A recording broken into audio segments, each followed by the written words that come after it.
good morning mga kaduba. Kumusta na kayong lahat? Kumusta ang buhay-buhay?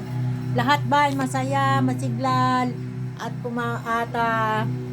pumapasok ang ating biyaya tuloy-tuloy sa ating buhay. Thanks God. Eto, nag-ano ako ng gulay. Pang lunch, masarap, 'di ba? Wow, imagine, sarap. Tanim ito ng kapitbahay. Tanim ng kapitbahay yan. Binili namin. Masarap siya. So fresh, di ba? O, yun. And habang nagbabantay tayo ng tindahan, tayo muna ay mag-ano ng gulay para makulay ang buhay.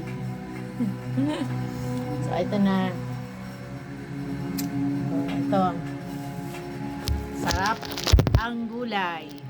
Masarap ang gulay, di ba? Ano? Ay, sige po ka na. Okay.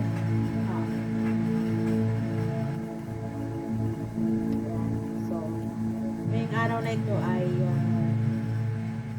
Sunday, January 5. Ito, ngayong umaga, nakapagluto na tayo ng ating paninda.